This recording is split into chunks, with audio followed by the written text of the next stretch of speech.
సొంత తల్లి మనతో పాటు ఉన్నారు. స్వేచ్ఛ తల్లి అంటే చిన్నప్పటి నుంచి మీరు పెంచినప్పటికీ కూడా మీరు కన్నప్పటికీ కూడా తను పెంచింది. ఏం చెప్తారు స్వేచ్ఛ గురించి? అంటే ఇది అందరికీ కూడా ఒక జర్నలిస్ట్ ఫెడరేషన్‌లో గానీ, లేకపోతే తన క్లోజ్ ఫ్రెండ్స్ అందరికీ కూడా చాలా షాకింగ్ విషయం. ఎందుకంటే చాలా స్ట్రాంగ్ డేర్ వుమెన్ అని చెప్తుంటారు. ఏం చెప్తారు?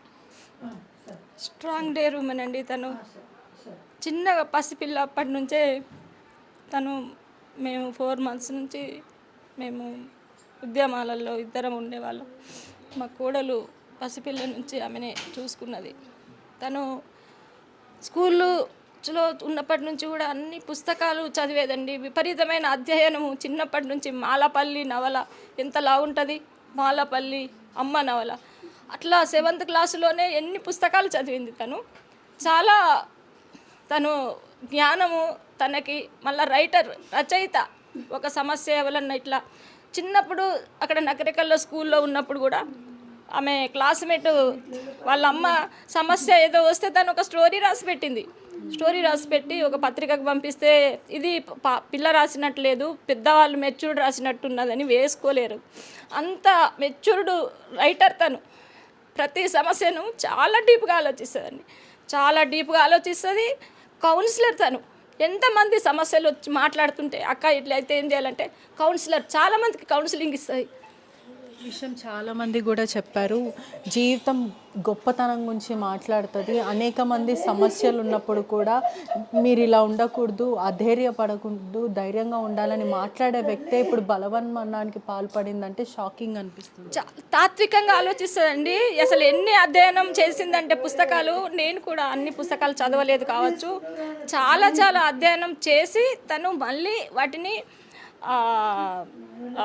వేరే అంటే ఒక శాస్త్రానికి అంటే ఎట్లా ఒక డైలెక్టికల్కి కూడా తను అన్వయింప చేసుకొని చాలా తాత్వికంగా మాట్లాడుతుంది ప్రతి ఒక్క సమస్యను కూడా.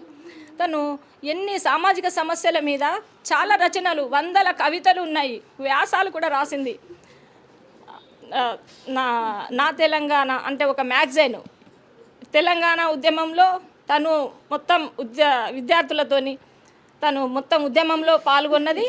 తను చాలా వ్యాసాలు రాసింది తెలంగాణ ఉద్యమం గురించి కూడా.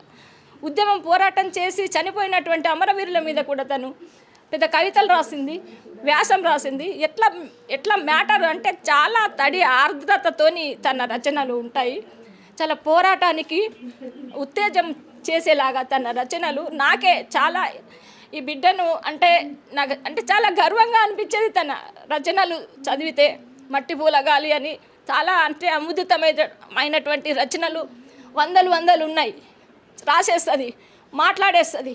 ఎక్కడ పోయినా సరే అది అప్పటికప్పుడే మాట్లాడేస్తుంది. తనంతా అన్నిటి పట్లన చాలా గడగడ నీళ్లు తాగినట్టుగా మాట్లాడేస్తుంది. తను జర్నలిజం, PhD జర్నలిజం తను కంప్లీట్ చేసింది.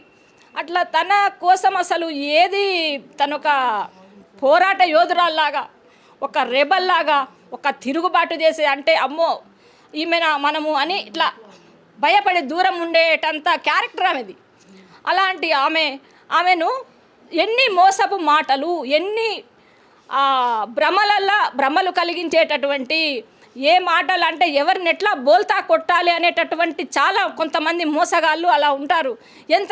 ఎంతటి వాళ్ళనైనా మోసాలు చేయడానికి చాలా చాలా ఎత్తుగడలేసి ఎప్పుడు ఏ మాట చెబితే ఎవరు బుట్టలో పడతారు, ఎప్పుడు ఏ మాట చెప్తే వాళ్ళు ఇట్లా ఉంటారు అనేటటువంటి మోసకారులు చాలామంది ఉంటారు. అలాంటి వాళ్ళ మోసకారుల దాని నుంచి తన ఆత్మహత్యకు పురుకొల్పిండ్రు ఆ మోసకారులు. పురుకొల్పి ఈమెను ఎంత డేర్ అంటే మంచిగా మాట్లాడింది, పొద్దున మాట్లాడింది, మధ్యాహ్నం మాట్లాడింది, పాపతోని మాట్లాడింది. ఆ 1 గంటలో అంటే ఇంత పోరాట యోధురాలిని ఎన్ని మాటలు చెప్పి ఉంటే అంటే ఆమెను అంత జీవితం ఎంత ఆమెలో మనోవేదనను పెంచినటువంటి వ్యక్తిని ఖచ్చితంగా శిక్షించాలి. ఖచ్చితంగా శిక్ష అంటే నిజంగా శిక్ష అంటే ఏదో బెయిల్ వచ్చేసి ఇట్లా. చివరిగా మీతో ఎప్పుడు మాట్లాడింది, ఏం చెప్పింది, ఈ ఘటన గురించి చెప్పింది, అసలు ఏం మాట్లాడింది? లేదండి, ఈమె రోజు అంటే రోజు కాదు, తను ఇట్లా వెళ్తుంటుంది కాబట్టి మెసేజ్లు పెడతాను. ఎందుకంటే డ్యూటీలో ఉంటుంది, మేము కూడా మీటింగ్స్ అది బయట ఉంటాము. తను ఎలా అంటే తను అందరికీ తనే పరిష్కారాలు చెప్తుంది కదా, అందుకోసం తన సమస్య కోసం కూడా తనే ఆలోచించుకొని తను చేసుకునే పరిష్కారం చేసుకునే అంత నేర్పరితనం తన దగ్గర ఉన్నది. అలాంటి ఆమెను కూడా అంటే ఆ మనసు చనిపోవాలి అనేటంత ఒక పీక్ స్టేజ్కి ఆమె మానసిక మనోవేదనను తీసుకెళ్ళినటువంటి ఏ వ్యక్తి అయితే ఉన్నారో అలాంటి ఆ వ్యక్తికి ఖచ్చితంగా శిక్ష పడాలి.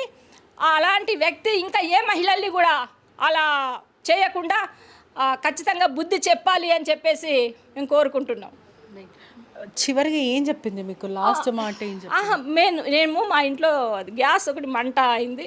అమ్మ మీరు గ్యాస్ అసలు ఓపెన్ చేయకండి, మెకానిక్ వచ్చి చేసేదాకా ఏమి మీరు ఓపెన్ దాన్ని చేయొద్దు, మంటలు వస్తాయి. పాపకు పెద్ద పార్సల్ తీసుకొచ్చి మేము స్కూల్కి పంపిద్దాము బయట హోటల్ నుంచి, ఇప్పుడేం మీరు వంటలు చేయొద్దు, గ్యాస్ ముట్టియొద్దని చెప్పింది. ఓకే, తర్వాత మళ్ళీ మేము మెకానిక్ తీసుకొచ్చి అదంతా చేయించేసి మళ్ళీ తనకి మెసేజ్ పెట్టినాను. మెసేజ్ పెడితే ఇట్లా అయిపోయింది బేబీ అంటే ఓకే అని పెట్టింది. నేను ఇట్లా వాకింగ్ ఇక్కడ పార్కు పోయి జిమ్ పోయేసి ఇప్పుడే ఇంటికి వచ్చిన బేబీ అంటే ఓకే అని పెట్టింది. అంతే అది ఆ మాట. ఎందుకంటే తను డ్యూటీకి వెళ్తుంది కదా, పడుకుంటుంది, ఫోన్స్ వస్తుంటాయి.